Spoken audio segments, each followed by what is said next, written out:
नमस्कार। स्वागत है आपका मेरे YouTube चैनल पर। मैं पंडित एनसी शर्मा। मेरा आज का विषय रहने वाला है केतु।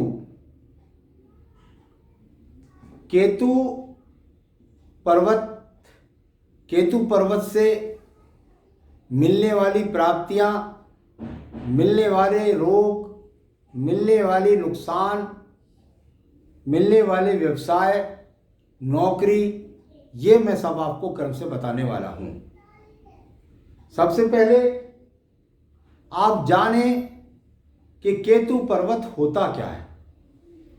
हाथ के अंदर यदि हम उंगली को मोड़ते हैं तो मध्यमा उंगली के बीच का जो पर्वत बनता है वो कहीं ना कहीं राहु पर्वत बनता है।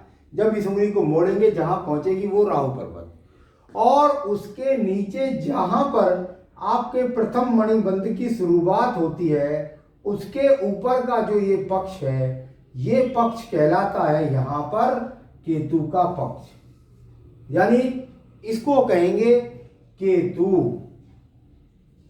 केतु पर्वत पर आयु रेखा का अंत होता है।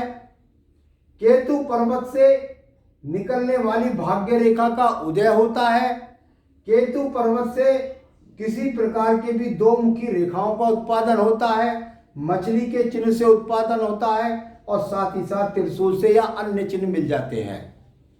किस प्रकार की यहां पर केतु फल देने वाला है, ये मेरा आज का विषय है। केतु पर्वत के नाम पर भी बहुत कुछ हस्तरेखा विज्ञान में या ज्योतिष विज्ञान में या अन्य शास्त्रों के द्वारा डराया जाता है। कुल मिलाकर के ये बहुत ही अच्छा पर्व है। पर्वत और पर्व कोई भी खराब नहीं होते। सवाल होता है हमारा भोग्यकाल हमने क्या बनाया है, उसका फल देने के लिए ये हस्तरेखा विज्ञान बनाया है, और वो आपको भोग कब देगा वो रेखा यहाँ पर अवतरित हो जाती है, उतर जाती है। तो कुल मिलाकर यहां केतु पर्वत से पता लगेगा आपके आध्यात्म का, आपके मोक्ष का, आपके योगा प्राणायाम का, आपके जड़ी बूटियों के काम का। आप भाषा शैली पर कमांड करते हैं।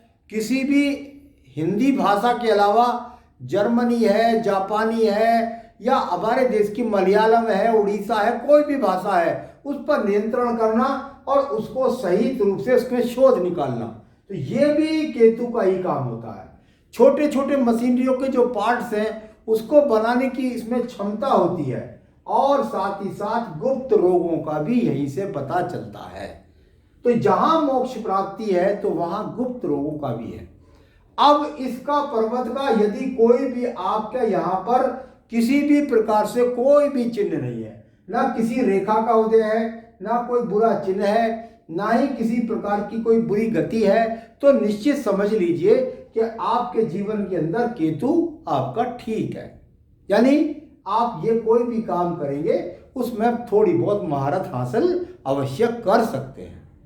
यदि आपके यही केतु पर और यदि आपको ये चिन्ह मिल जाए कि भाई यहां से आपकी भाग्य रेखा का उदय हुआ और उदो मछली के चिन्ह से पैदा हुआ, ये भाग्य रेखा ऊपर तक चली गई, निश्चित रूप से ये व्यक्ति अपने जीवन में आध्यात्म को प्राप्त करेगा, मोक्ष को प्राप्त करेगा, योगा का प्राणायाम का स्वयं करने वाला होगा, योगा प्राणायाम सिखा सकता है, किसी भी जड़ी बूटी की बड़ी गहन खोज करके उसमें सफलता प्राप्त कर सकता है, पार्ट्स बना सकता है, भाषा शैली बना सकता है, गुप्त रोगों पर का प्रभाव इस व्यक्ति पर नहीं होगा।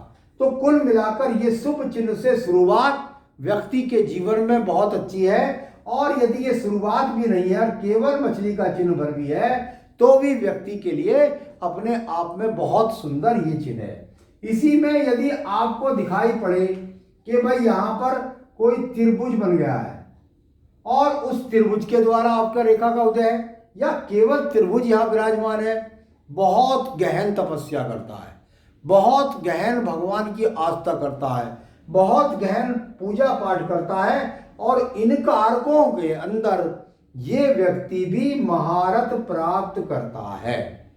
ये बात हो गई। अब आपको नजर आए कि भाई मेरे तो ऐसा कुछ भी नहीं है, मुझको तो यहाँ पर दिखाई देता है कि एक और रेखा यहाँ से गई थी और इनके बीच में यहाँ मुझे कहीं ना कहीं ये एक्स के चिन्ह मिल गए, या यहाँ पर किसी इधर को थोड़ा सा मिल गए, या यहाँ पर दीप के चिन्ह बन गए, तो ये आपको रोगों की उत्पत्ति होगी। ज्यादा चिन्ह जितने केतु पर्वत पर प्रभावित ढंग से दिखाई देंगे, ये आपको गुप्त रोग देंगे।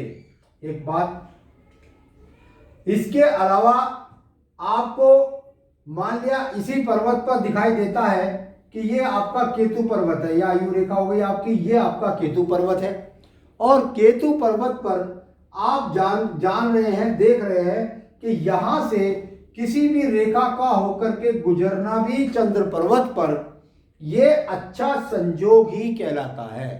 व्यक्ति अपने ज्ञान के बूते पर, अपनी भाषा शैली के गुण पर, व्यक्ति अपने योगा प्राणायाम के कारण, व्यक्ति का किसी आध्यात्म के कारण, व्यक्ति निश्चित रूप से विदेश से जुड़ेगा और विदेशों में भी अपने नाम का डंका बजाएगा, विदेशों में भी व्यक्ति की पहचान होगी। इस बात को गुजरना, और साथ ही साथ क्योंकि रेखा यहाँ से गुजरी है तो निश्चित रूप से व्यक्ति विदेश से जुड़ करके अपने नाम को कमाएगा। तो मैंने ये रेखा आपको यहाँ पर इस प्रकार से इसको बताया, क्योंकि यहाँ से रेखाएं अधिकतर बहुत ज्यादा यहाँ से रेखाएं गुजरती हैं।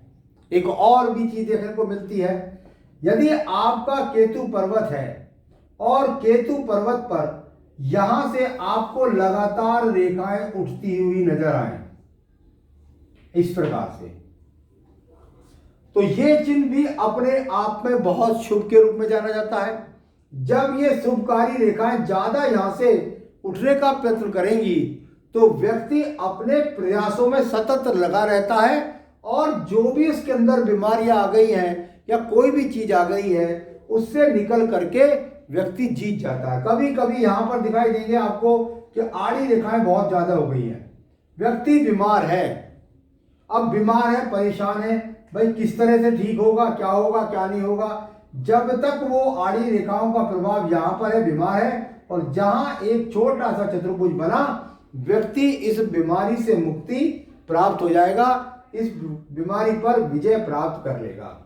तो यहां मैंने आपको आज बताया है कि भाई केतु स्थान जो है, इसके द्वारा यदि यहाँ शुभ चिन्ह है, कोई त्रिभुज है, कोई चतुर्भुज है, अच्छी खड़ी रेखाएं हैं, यहाँ पर अगर आपको दिखाई देता है कोई भी किसी प्रकार का यव का चिन्ह भी नहीं है, यानी आप ऐसे देखेंगे तो यहाँ पर दिखाई दिया और आपको एक यव का सा चिन्ह दिखाई दिया, ऐसा भी नहीं है, तो निश्चित रूप से व्यक्ति अपने जीवन के अंदर इन कारकों से संबंधित चीजों पर विजय प्राप्त करेगा, इनसे संबंधित क्षेत्रों में नौकरी प्राप्त करेगा, व्यापार करेगा, सफलता प्राप्त करेगा।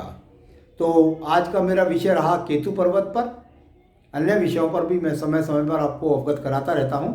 मेरे साथ जुड़े रहिएगा। नमस्कार।